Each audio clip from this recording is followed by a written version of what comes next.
단테의 그 신곡이라는 그 작품에 보게 되면 지옥문 앞에 이런 글이 쓰여져 있습니다. 이 순간 지금부터 당신이 가지고 있는 모든 소망과 희망을 다 버리라. 이런 이 글귀가 이 지옥문 앞에 써 있습니다. 이런 안내문이 붙어 있었는데 이 이야기는 사람이 살아가면서 소망과 희망을 잃어버리게 되면 그 순간 그 자리가 또 지옥이 된다. 이런 뜻을 담고 있습니다. 우리가 살아가면서 구름 낀 흐린 날씨도 만나고 또 비가 오는 궂은 날씨도 경험하지만 그 가운데서 우리가 벗어나지 못한다면 계속 우리는 이 좌절 가운데서 살아갈 수밖에 없습니다. 인생 여정이 언제나 성공만 있는 것이 아닙니다. 때로는 실패도 하고 또 좌절할 때도 있습니다. 우리는 이런 장애물이 있을 때 그것을 어떻게 넘어가느냐가 중요한 것입니다. 실망이 깊어지면 좌절에 이르고 좌절이 깊어지면 절망으로 변하고 절망은 곧 죽음을 또 낳게 됩니다. 희망 없이 살아가는 절망은 곧 죽음에 이르는 병이다. 이러한 또 말도 있습니다. 봄을 이기는 겨울은 없고 희망을 이기는 절망은 없다. 이런 또 말이 있습니다. 우리는 기쁜 또 절망 속에 내가 또 빠져서 거기에 헤어나와야 되는데 빠져나와야 되는데 빠져나오지 못하는 그런 문제들은 어떤 것인가? 하나님은 하나님의 이 자녀가 이런 깊은 또 절망 가운데서 또 허우적거리면서 사는 것을 결코 원하시지 않습니다.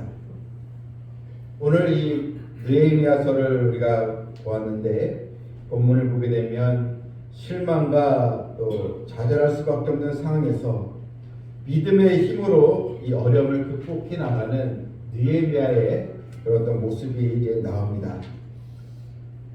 느헤미야는 유대인 포로로서 잡혀갔는데 원래는 이 페르시아 이 제국에서 왕을 보자 하는 아주 성공한 사람으로 잘 나가는 그런 사람이었습니다. 그런데 유대 땅의 조국에 관련된 소식을 듣게 되었습니다.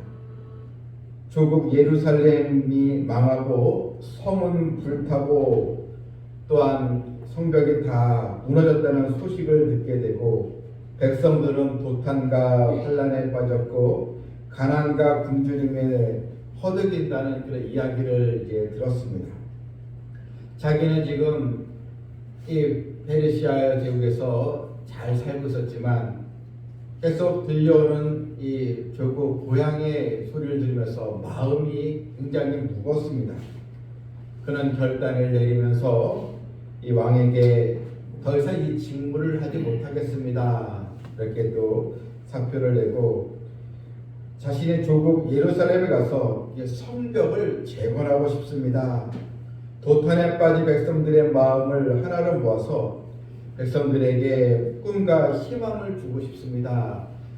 무너진 예루살렘 이 성을 또 재건하게 허락해 달라 이렇게 간청을 하면서 그리고 왕의 허락을 받고 이제 예루살렘으로 돌아오게 된 것입니다.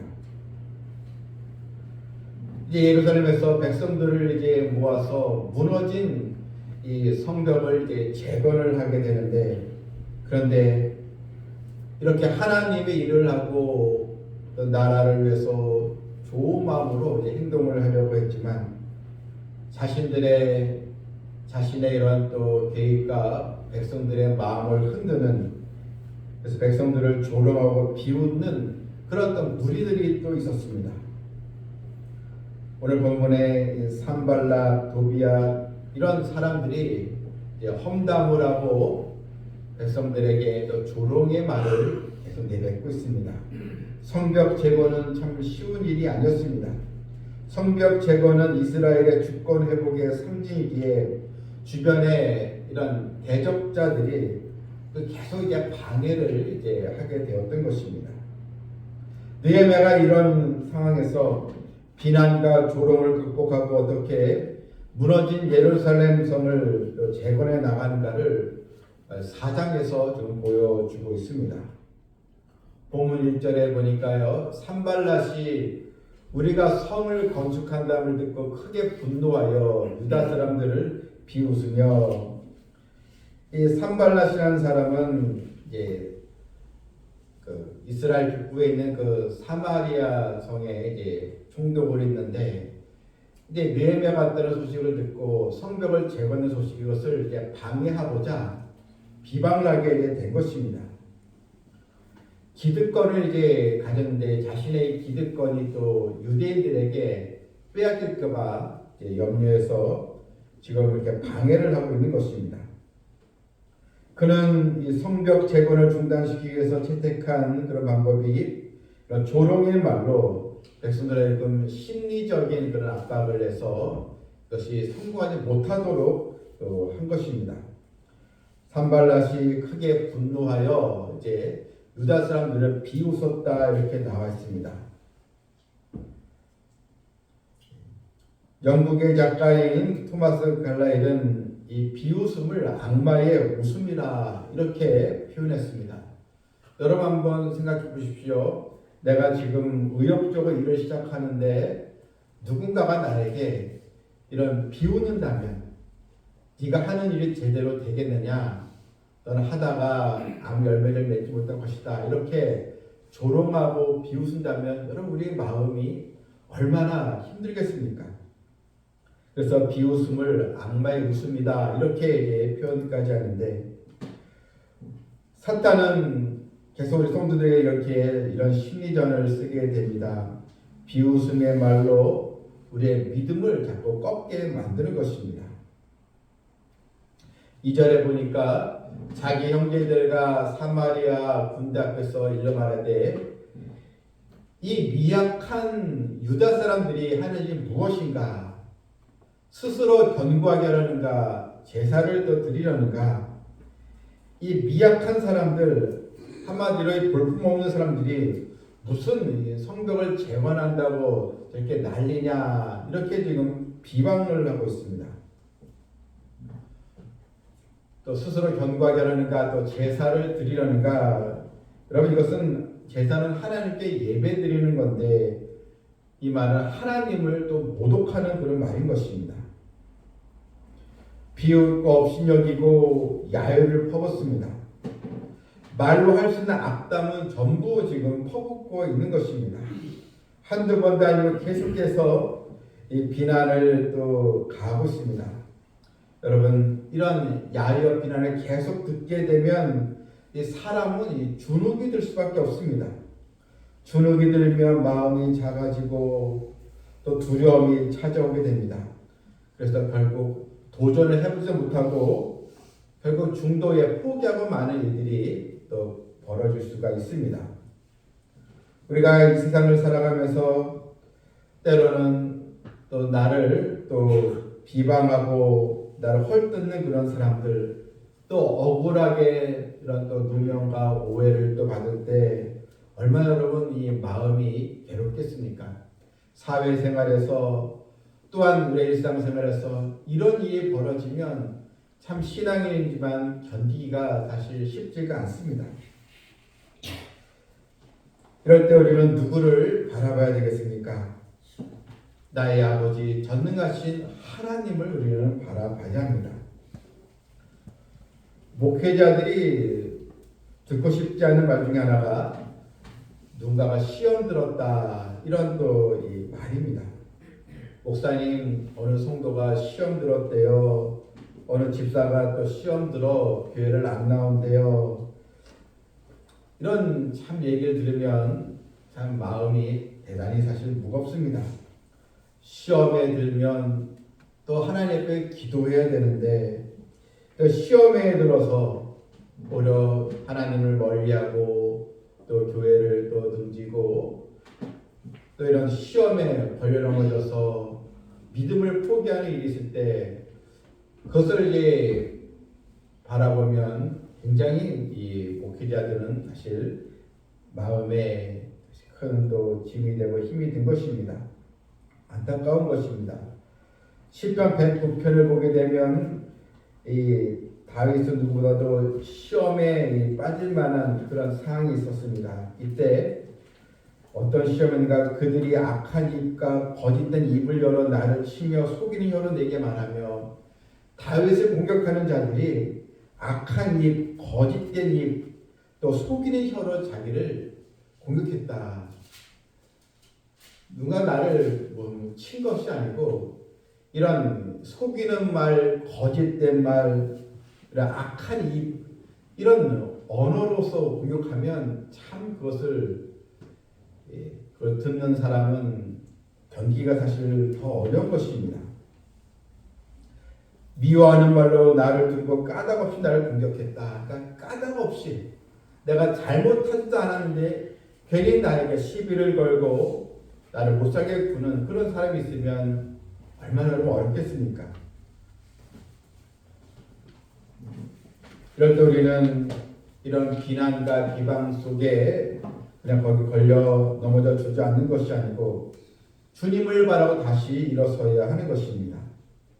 느헤미야는 온갖 비난과 조롱과 저주의 말을 퍼붓는 그들 향해서 더 믿음으로 일어서고 백성들을 또 한마음으로 모았습니다.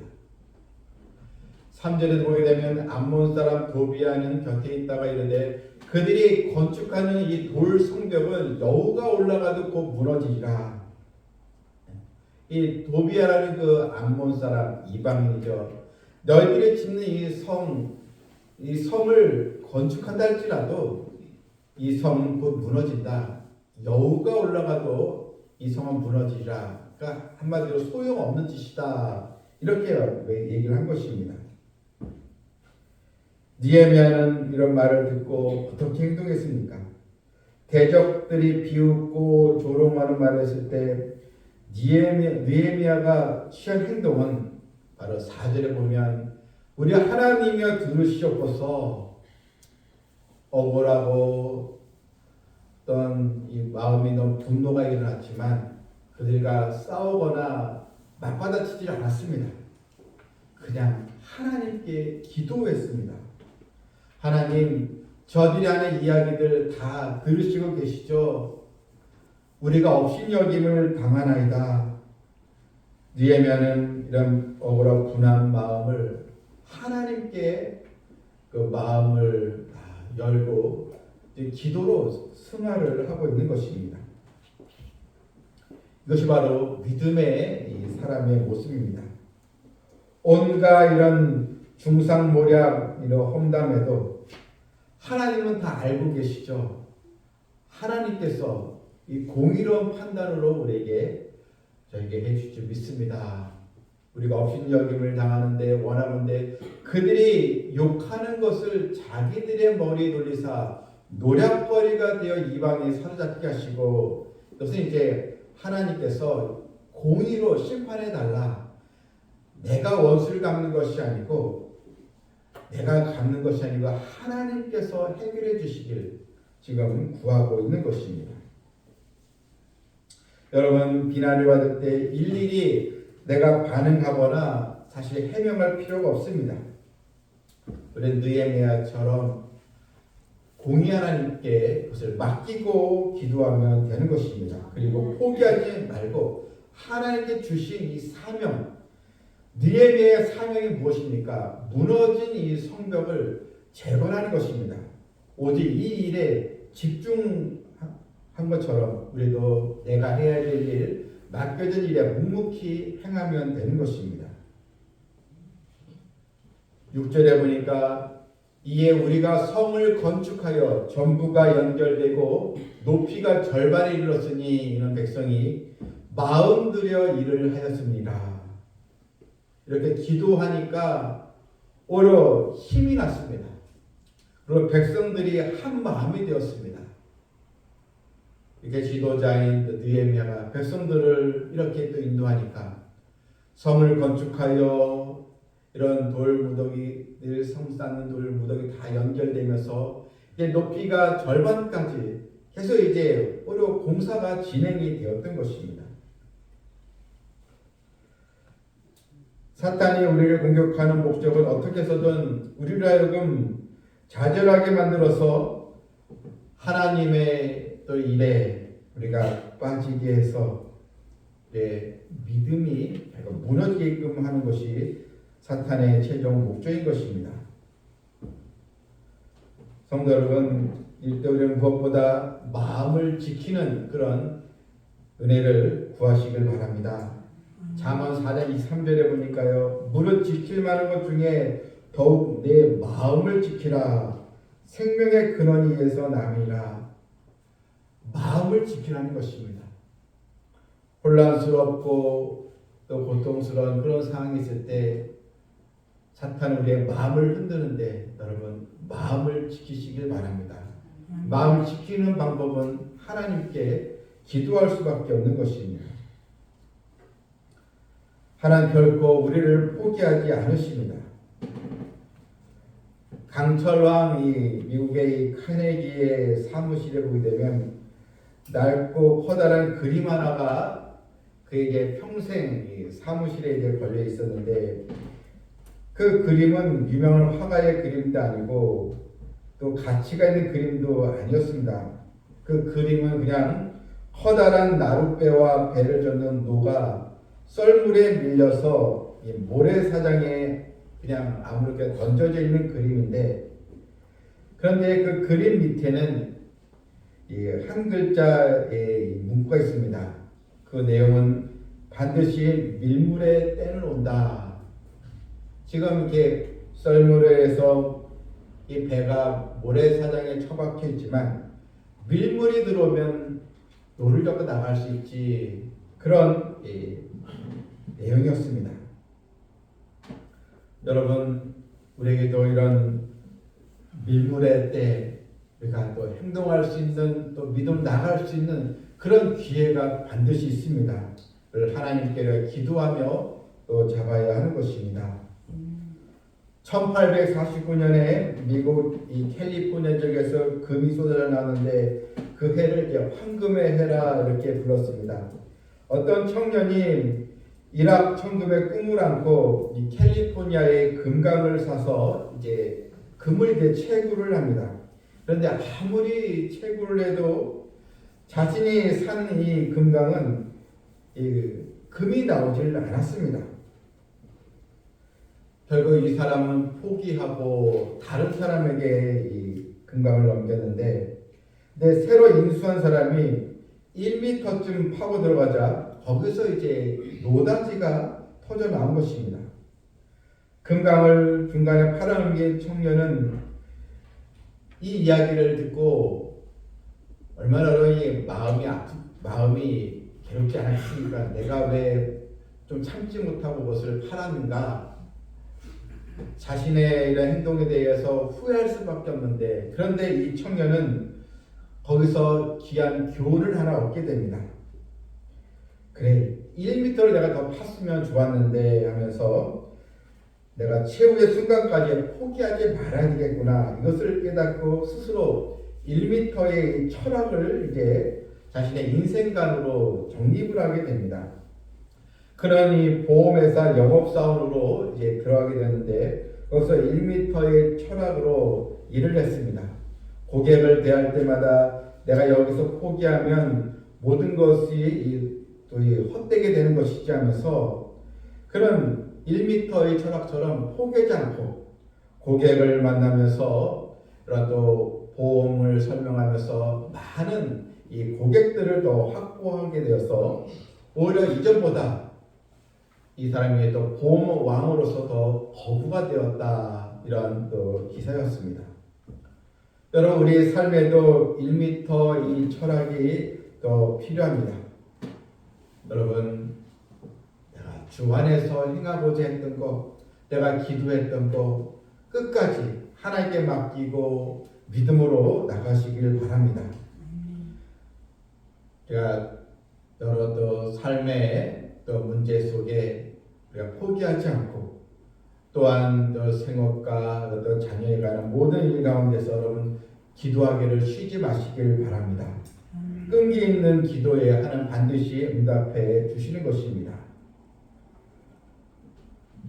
영국의 처칠이 길을 모르면 물으면 되고 길을 잃으면 헤매면 그만이다. 중요한 것은 나의 목적지가 어디인지 늘 잊지 않는 마음이다.